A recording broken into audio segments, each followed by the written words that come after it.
Ma belle-mère m'a piégé à 15 ans et mon père m'a mis à la porte. Des années plus tard, il est revenu en exigeant que je donne ma maison à ma demi-sœur. J'ai lâché la vérité, la fille pour qui tu te bats n'est même pas la tienne. Maintenant, leur monde parfait est en ruine. Salut, j'essaie d'écrire ce post depuis, genre, 1 heure. J'arrête pas d'effacer et de recommencer. Mais j'ai besoin de sortir ça de ma poitrine, parce que ça me ronge de l'intérieur. J'ai 31 ans aujourd'hui, je bosse comme promoteur immobilier, mais toute cette histoire a commencé quand j'avais 15 ans. Ma vraie mère est morte d'un cancer quand j'avais 4 ans. Quand j'ai eu 7 ans, mon père a épousé une femme. Je vais l'appeler Beth, parce que, eh bien, c'est son vrai prénom. Lol. Elle paraissait gentille au début. Tu sais, le cliché de la belle-mère qui essaie trop de bien faire. Mais tout a changé après qu'elle a eu ma demi-sœur, Jenny, quand j'étais encore gamin. Mon père a toujours été super dur avec moi. Genre, vraiment abusif. Strict à l'extrême. Rien de ce que je faisais n'était jamais assez bien pour lui. Je me rappelle encore avoir eu un B+ à un contrôle de chimie super difficile. Et au lieu d'être content, il m'a juste regardé et a dit « Pourquoi ce n'est pas un A ?» Quand j'ai intégré l'équipe de basket, il a sorti « Pourquoi tu n'es pas titulaire ?» Toujours ce genre de remarques. Mais avec Jenny, complètement différent. Elle pouvait littéralement rater un contrôle et il lui disait « Oh, ma chérie, ce n'est pas grave, tu as fait de ton mieux. » Beth faisait en sorte que Jenny soit traitée comme une princesse, pendant que moi, j'étais juste le gamin qui foirait tout. Avec le recul, je suis quasi sûr que j'avais un TDAH ou un truc du genre qui n'a jamais été diagnostiqué. Genre, j'arrivais pas à rester assis en classe, j'avais du mal à me concentrer, ce genre de choses. Mais au lieu d'essayer de comprendre ce qui clochait, mon père me hurlait dessus. Sa phrase préférée, c'était « Pourquoi tu ne peux pas être normal comme ta sœur ?» Et Beth, elle restait à côté en hochant la tête, comme si j'étais un problème à corriger. Mon père bossait des heures de dingue à son entreprise de construction, donc il n'était pas souvent à la maison. Et c'est là que Beth montrait son vrai visage. Elle oubliait de préparer assez de nourriture pour le dîner, alors je devais me faire un sandwich. Ou bien elle lavait mes vêtements exprès de travers pour qu'ils rétrécissent ou soient abîmés. Des petites choses, impossibles à prouver. Tu vois ce que je veux dire? Quand j'essayais d'en parler à mon père, il me disait juste que j'inventais des histoires, que je cherchais encore les ennuis. Parce que Beth l'avait convaincu que j'étais le problème. Le pire, c'était les jeux psychologiques. Elle déplaçait mes affaires, puis disait à mon père que j'étais désordonné. Ou alors quelque chose se cassait et, comme par hasard, c'était toujours de ma faute. Et évidemment, papa croyait tout ce qu'elle disait. Parce que pourquoi Beth mentirait? Elle l'avait totalement envoûté. Puis est arrivé le jour qui a tout changé. Je rentrais de l'école, en prenant mon raccourci habituel par Wilson Park, quand j'ai vu Beth avec un type près du vieux kiosque. Au début, j'ai cru que c'était juste un ami ou quoi. Mais ensuite, je les ai vus s'embrasser. Et pas juste un bisou rapide, si tu vois ce que je veux dire. Je crois que Beth m'a aperçu en train de fuir, mais je n'en suis pas sûr. Et j'ai reconnu le gars, Marc, je crois. Il venait parfois chez nous pour ces réunions caritatives que Beth était censée organiser. Un mec super baraqué, toujours en costard, le genre qui passe sa vie à la salle. Je n'avais aucune idée de ce que je devais faire. Le dire à mon père? Ouais, bien sûr. Comme s'il allait me croire. Beth avait passé des années à s'assurer que papa me considère comme un fauteur de troubles. En plus, Jenny avait 8 ans à l'époque, et papa était obsédé par elle. Il aurait probablement pensé que j'étais juste jaloux, que j'essayais de créer des problèmes. Alors j'ai gardé le silence. J'ai essayé d'oublier ce que j'avais vu. Mais ensuite, j'ai commencé à remarquer des choses que je ne pouvais plus ignorer. Comme le fait que les cheveux de Jenny avaient cette étrange couleur brun-roux que personne d'autre dans la famille n'avait. Papa ne remarquait rien, il était toujours trop distrait. Une nuit, je me suis levé pour prendre de l'eau et j'ai surpris Beth au téléphone. J'étais sur le point d'entrer dans la cuisine, mais dès que j'ai entendu son ton de voix, je me suis arrêté. Elle chuchotait, mais j'ai entendu assez pour que mon estomac se retourne. Tu ne comprends pas, Marc. Il commence à remarquer. Au début, je n'avais aucune idée de qui elle parlait, mais ensuite, elle l'a dit, il croit qu'elle est à lui. Mais nous savons tous les deux la vérité. J'ai senti l'air se vider de mes poumons. Je savais exactement de qui elle parlait. Jenny. Mon père n'était pas son père. C'était Marc. J'ai dû faire du bruit sans m'en rendre compte, parce que Beth s'est soudainement tue. Puis elle a appelé, chérie, tu ne devrais pas être debout à cette heure-ci. Je me suis enfui dans ma chambre avant qu'elle ne me voie. Mon cœur battait tellement fort que j'ai cru que j'allais vomir. Je n'avais pas de preuves, mais je savais. Maintenant, je savais la vérité. Et je savais que Beth ferait n'importe quoi pour m'empêcher de la dire à mon père. Beth a dû comprendre que je savais quelque chose, parce qu'elle a commencé à me surveiller de près. Surtout autour de Jenny. Je ne pouvais même pas passer devant la chambre de Jenny sans que Beth n'apparaisse de nulle part, me demandant ce que je faisais. Elle a commencé à dire à papa que j'agissais bizarrement avec Jenny. Maintenant je comprends. Elle préparait le terrain, elle rendait mon père suspicieux. Je me souviens d'une fois où j'aidais juste Jenny avec ses tables de multiplication. Des trucs de maths basiques, tu vois. Beth est entrée et a pratiquement arraché Jenny de mes mains, en disant qu'elle allait l'aider elle-même. Ensuite, elle a dit à mon père que j'étais trop proche de Jenny. La façon dont elle l'a dit, mon Dieu, j'entends encore sa voix. Ça me rend malade d'y penser. Ça a duré comme ça environ 2 semaines. Beth surveillait absolument tout ce que je faisais. Elle chuchotait des trucs à papa quand elle croyait que je n'entendais pas. Papa a commencé à me lancer des regards bizarres au dîner. J'essayais de rester en dehors de la maison autant que possible, mais ça empirait encore les choses. Beth disait à papa que je devais sûrement me droguer. Et personne ne me demandait si j'allais bien. Personne ne se souciait du fait que mes notes chutaient parce que j'étais tellement stressé. Papa était juste de plus en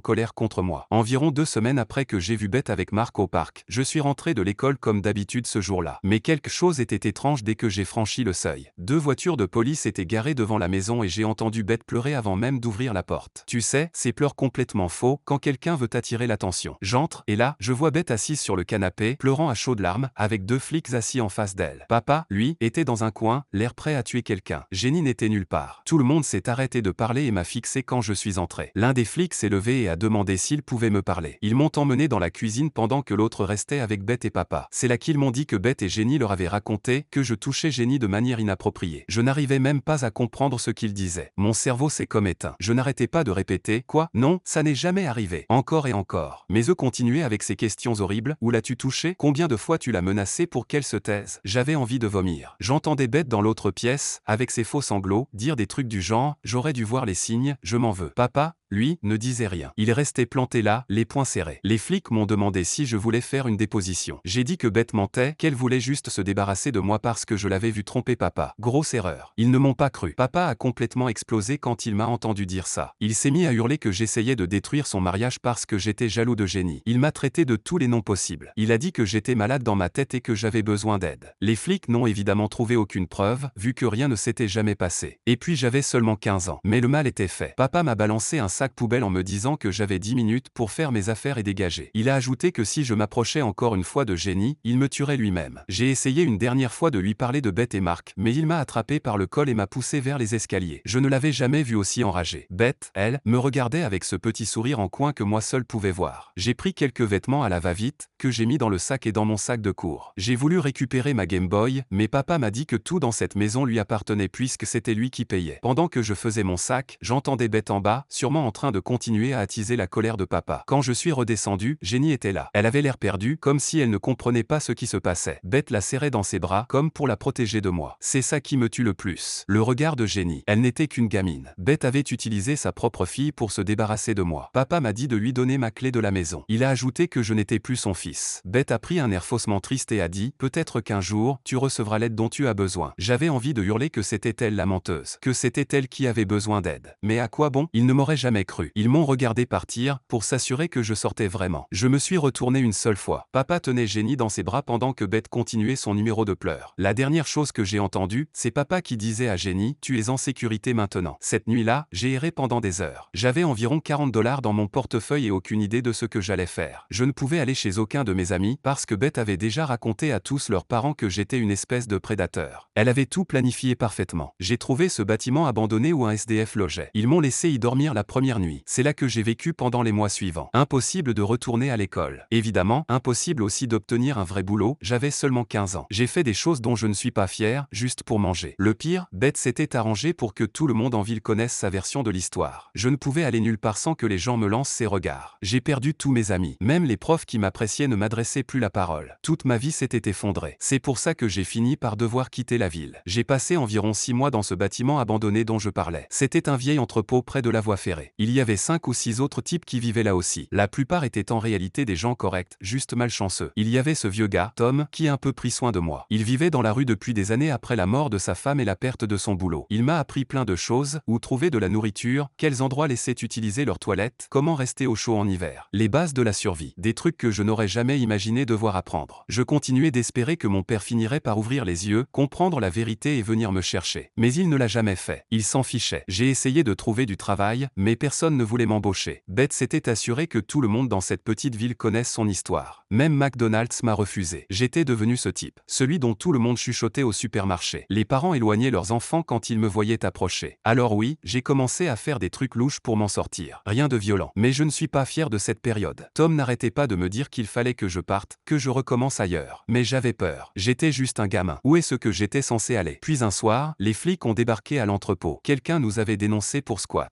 Ils nous ont donné 10 minutes pour dégager. J'ai perdu presque toutes mes affaires cette nuit-là. Ce qu'il me restait, de toute façon, tenait à rien. On a marché jusqu'à la ville voisine. Ça nous a pris toute la nuit. On a fini dans un resto routier. J'étais en train de compter mon argent, il me restait genre 27 $ quand Tom m'a dit qu'il avait un cousin en ville qui pourrait peut-être aider. Son cousin gérait plusieurs restos et lui devait un service. La ville était à plus de 300 km. Mais je n'avais pas d'autre choix. Tom m'a donné l'adresse de son cousin et ses derniers 40 $. Il m'a dit de partir tant que je le pouvais encore. Que lui était trop vieux pour recommencer, mais que moi j'avais encore une chance. Je ne l'ai plus jamais revu après ça. Parfois je me demande ce qu'il est devenu. J'ai pris un bus pour la grande ville. J'ai passé ma première semaine à dormir dans la gare routière. Puis j'ai fini par retrouver le cousin de Tom, Dave. Rien à voir avec ce que j'avais imaginé. Un gars très carré, propre, qui gérait 3 restos différents. Il m'a filé un boulot à laver la vaisselle dans un resto italien chic. Les premiers mois ont été rudes. Je dormais dans la réserve du restaurant. Dave me laissait dormir sur place après la fermeture. J'ai économisé chaque centime que je pouvais. J'ai fini par avoir assez pour louer une minuscule chambre dans un quartier vraiment pourri. Mais bon, c'était à moi. J'ai commencé à apprendre tout ce que je pouvais sur la restauration. Je suis passé de plongeur à commis, puis cuisinier de ligne. Le chef a remarqué que j'étais bon avec les chiffres et a commencé à m'apprendre la gestion des coûts, des stocks, ce genre de choses. Au restaurant, il y avait une cliente régulière, Amy. Elle venait avec sa mère environ 2 fois par semaine. Toujours assise dans ma section une fois que je suis devenu serveur. Elle faisait des études de commerce à la fac. On discutait quand ce n'était pas trop chargé. Elle a été la première personne depuis des années à ne pas me regarder comme si j'étais une ordure. Je me souviens exactement de ce qu'elle m'a dit la première fois. Alors, qu'est-ce qui est bon ici? Demanda TL, en me regardant vraiment au lieu de fixer le menu. La carbonara est excellente. Marco prépare la sauce maison, et je répondis, probablement en ayant l'air idiot. Tu sais carrément qui fait la bouffe? Elle a souri. La plupart du temps, les serveurs se contentent de lire les plats du jour et disparaissent. On a fini par parler 10 minutes de cuisine. Sa mère se contentait de nous regarder avec un sourire amusé. Plus tard, je l'ai entendu dire, Ami, arrête d'embêter ce pauvre serveur. Il a d'autres tables. Ami a jeté un coup d'œil à la salle vide et a éclaté de rire. Oui, maman. Il est clairement débordé. Elles ont commencé à venir de plus en plus souvent, toujours dans ma section. Ami amenait parfois ses devoirs. Un soir, elle galérait sur un exercice de comptabilité. Je comprends rien. Comment une entreprise peut perdre de l'argent et pourtant afficher un bénéfice? Gémit-elle en fixant son manuel. Comptabilité créative, et je répondis en lui remplissant son verre d'eau. Il déplace probablement les chiffres pour que ça ait l'air bon aux yeux des investisseurs. Elle m'a regardé comme si j'avais 2 têtes.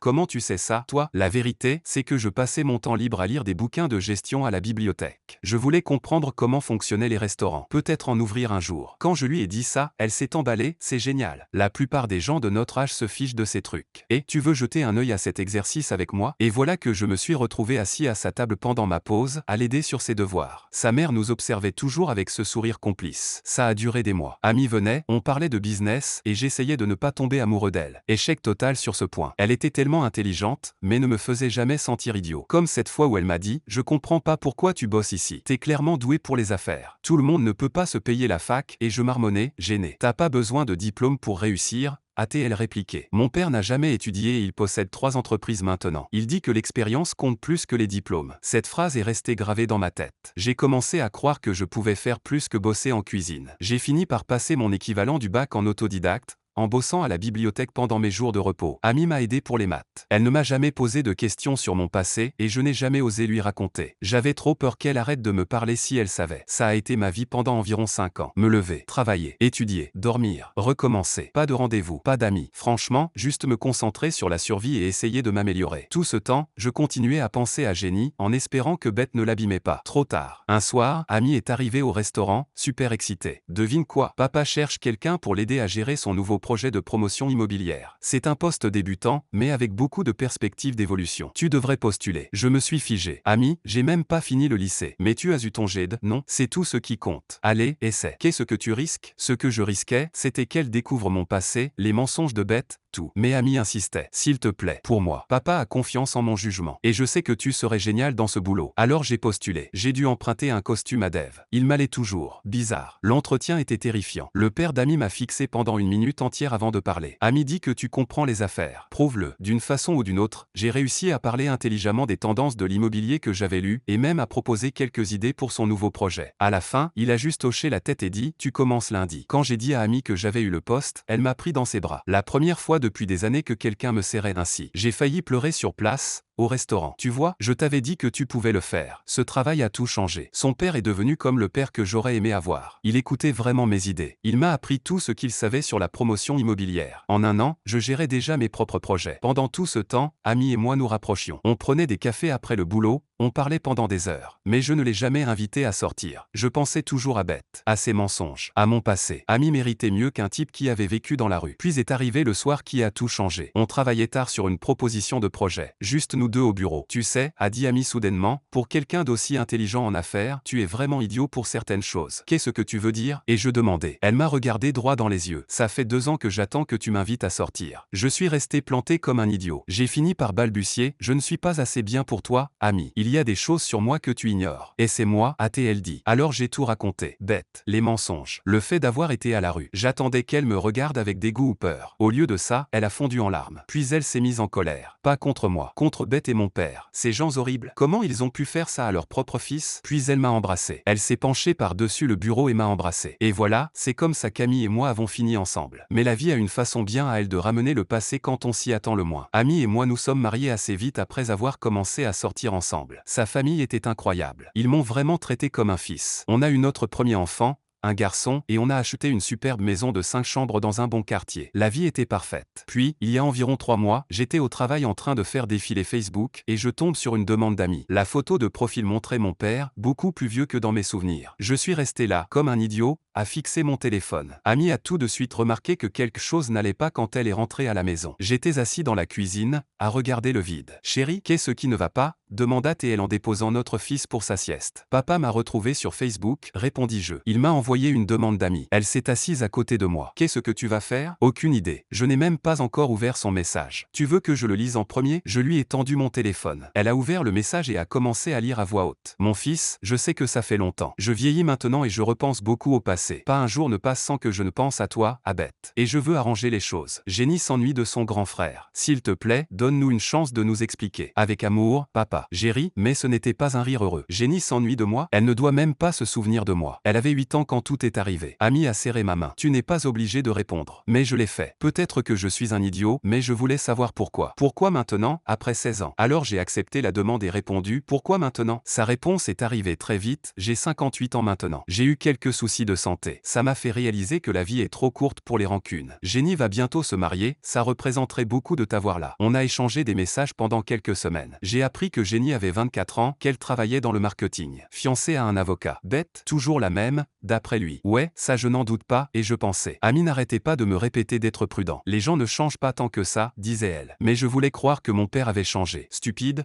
non, ils ont demandé à venir nous voir. Amy a dit que c'était mon choix, qu'elle me soutiendrait quoi que je décide. Alors j'ai dit oui. Grosse erreur. Ils sont arrivés un samedi matin. Papa paraissait vieux, vraiment vieux, les cheveux gris, une légère boiterie. Beth, elle, avait exactement la même apparence. Toujours ce faux sourire. Jenny avait grandi. Elle ressemblait encore plus à Marc maintenant, mais personne ne semblait le remarquer à part moi. Les premières minutes furent gênantes. Personne ne savait quoi dire. Puis Jenny a vu nos photos de famille. C'est ton fils? demanda-t-elle en regardant les clichés de notre fils de 3 ans. Ouais, c'est Jake, et je répondis. Je suis tante, murmura-t-elle avant de fondre en larmes. Beth s'est immédiatement précipitée pour la réconforter. Du bête tout craché. Papa est entré dans ma maison comme s'il y avait sa place. Il balayait tout du regard, avec cette approbation à peine dissimulée qu'il ne m'avait jamais donnée avant. Tu as bien réussi ta vie, dit-il en hochant la tête. La promotion immobilière, je n'aurais jamais deviné. J'ai croisé les bras, déjà prêt à encaisser ce que cachait vraiment cette visite. Le père d'Amy m'a donné une chance, et je dis, en laissant mes mots flotter lourdement. Contrairement à certaines personnes. Beth, toujours la reine de la manipulation, s'est empressée de briser le silence trop pesant. Nous avons tous fait des erreurs à l'époque, dit-elle d'une voix mielleuse. Nous sommes ici pour arranger les choses. Amy, qui était restée près de la porte comme si elle attendait une excuse pour partir, a saisi l'occasion immédiatement. Je vais aller voir Jake, dit-elle, disparaissant avant de dire quelque chose qu'elle aurait regretté. Maligne. Jenny, par contre, n'avait aucun filtre. Elle errait dans le salon, effleurant les meubles, les murs du bout des doigts, comme si elle essayait de les purifier. Cette maison est incroyable, dit Jenny en jetant un coup d'œil dans le couloir. 5 chambres. Mais vous n'avez qu'un enfant. Je forçai un sourire poli. On prévoit d'en avoir d'autres, répondis-je. Et on utilise une pièce comme bureau. Pas que ce soit tes affaires. Mon père posa une main sur mon épaule, me dirigeant vers mon bureau avec toute une routine du genre parlons d'homme à homme. J'aurais dû comprendre dès ce moment-là. Il s'assit dans mon fauteuil comme s'il était chez lui. Fiston, commença-t-il, j'ai quelque chose d'important à te demander. Je restai debout. Quoi? Ta sœur va se marier. Elle va fonder une famille, dit-il en laissant planer un silence, comme si ça devait avoir un sens particulier pour moi. Il cherche une maison, mais tout est tellement cher de nos jours. Mon estomac se retourna. Pas possible. Je voyais déjà où il voulait en venir. Tu as tellement d'espace, continua-t-il en désignant la pièce comme s'il essayait de me vendre ma propre maison. 5 chambres pour 3 personnes. Jenny et Steve pourraient vraiment profiter d'une maison comme celle-ci. Tu gagnes bien ta vie. Tu pourrais facilement en acheter une autre. Je le fixais, attendant la chute. Tu es sérieusement en train de me demander de donner ma maison à Jenny? Eh bien, pas donner, exactement, dit-il, comme si ça changeait quoi que ce soit. Peut-être la leur vendre à bas prix. Tu gagnes bien ta vie maintenant. Là, j'ai littéralement explosé. Non, dis-je. Il poussa un soupir exaspéré, comme si c'était moi qui étais déraisonnable. Fils, sois raisonnable. C'est ta sœur. La sœur que tu as choisie à ma place, crachai-je, la voix plus tranchante que je ne l'avais prévu, mais je m'en fichais. Celle pour qui tu m'as foutu dehors. C'était un malentendu, répondit-il. Je laissai échapper un rire sec. Un malentendu? Tu m'as jeté dehors à 15 ans. J'ai vécu dans la rue. Il eut même le culot d'avoir l'air agacé, comme si je ressortais une vieille histoire gênante. Tout ça, c'est du passé. Jenny a besoin. Jenny a besoin. Ma voix monta d'un cran, mes poings se serrant le long de mes cuisses. Jenny a besoin. Et moi, tu n'as jamais pensé à ce dont moi j'avais besoin, d'un père qui me croyait, par exemple, avant qu'il n'ait le temps de sortir une autre excuse, bête fille irruption, arborant son éternelle expression faussement inquiète. Tout va bien ici? Demanda TL. Je laissai échapper un rire sec, sans joie. Oh oui, bête. Tout est fantastique. Je me tournai vers elle, un sourire tranchant comme une lame aux lèvres. Papa est en train de me demander de donner ma maison à ta fille. Tu sais, celle qui n'est même pas la sienne. Le silence s'abattit aussitôt dans la pièce. Le visage de Beth se vida de toutes couleurs. Mon père se figea. Jenny entra, l'air perdu, probablement en train d'essayer de comprendre si elle avait bien entendu. Et juste comme ça, toute la donne avait changé. Je ne suis pas resté pour voir la suite. J'ai quitté mon bureau et je suis allé retrouver Amy et Jack. Je les ai trouvés dans le jardin. Jack jouait avec ses camions pendant qu'Amy le surveillait. Un seul regard sur mon visage, et elle a su qu'il s'était passé quelque chose.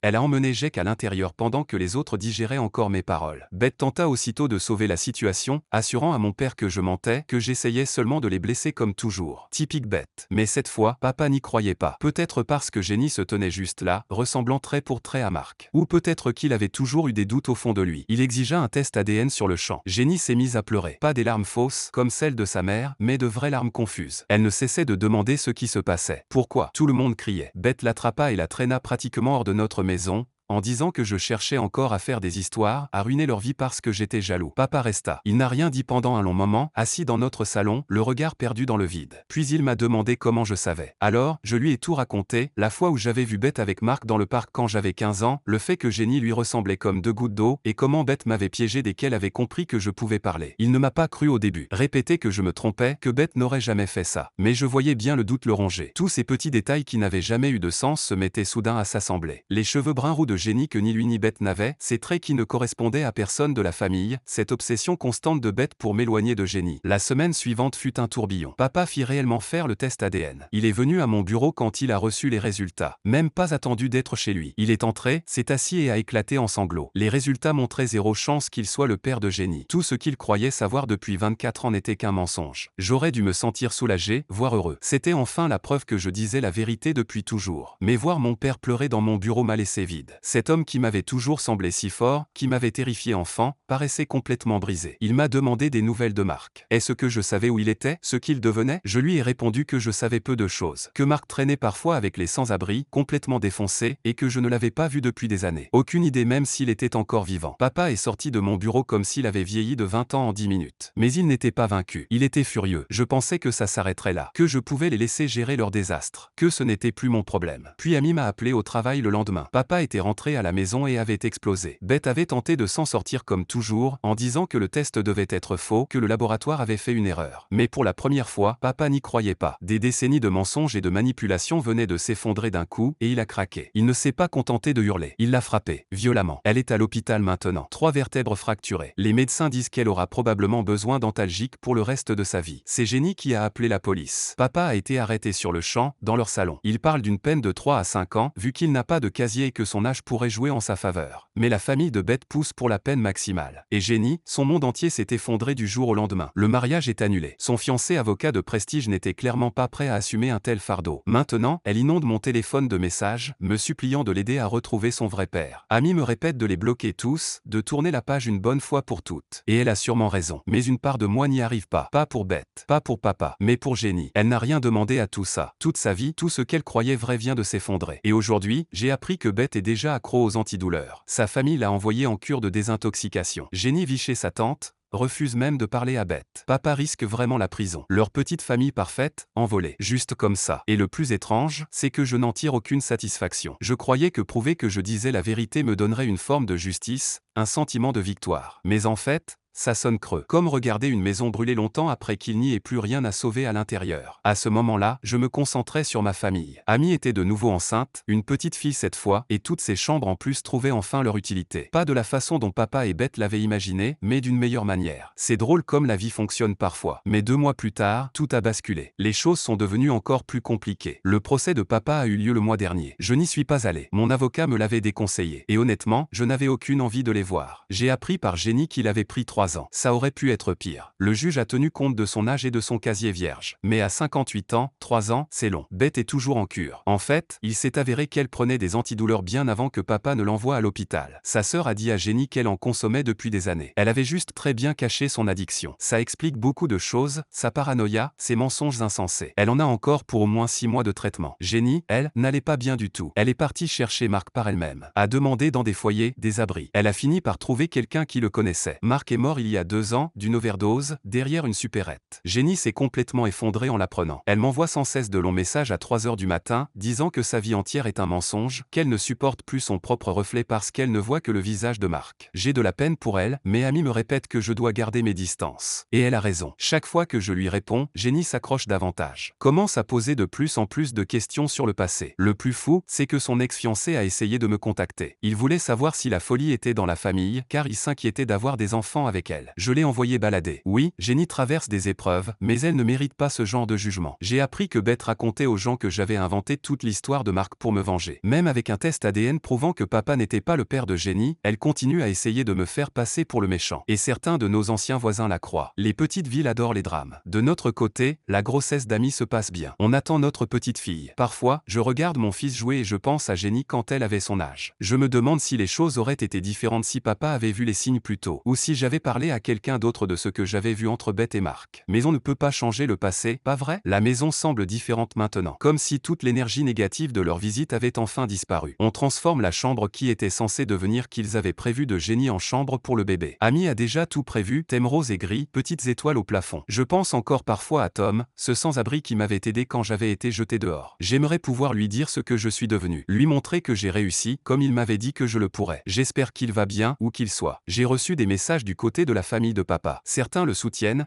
d'autres le détestent pour ce qu'il a fait à Beth. Mais aucun d'eux n'a jamais levé le petit doigt quand je vivais dans la rue. Drôle de conception de la famille, quand on y pense. Voilà où j'en suis aujourd'hui. Pas sûr qu'il y ait grand-chose de plus à raconter. La vie continue, vous savez. Mais à tous ceux qui ont suivi cette histoire et m'ont envoyé du soutien, merci. Écrire tout ça m'a aidé bien plus que je ne l'imaginais. Jenny m'a envoyé un dernier message hier. Elle m'a dit qu'elle partait vivre dans un autre état, qu'elle voulait tout recommencer ailleurs. Elle m'a demandé si on pouvait rester en contact. Je lui ai répondu que peut-être un jour, mais pas maintenant. J'ai besoin de me concentrer sur ma propre famille pour l'instant. Voilà, c'est fini, je suppose. Plus de drame, plus de mise à jour. Parfois, la meilleure vengeance, c'est simplement d'être heureux. Vous voyez ce que je veux dire?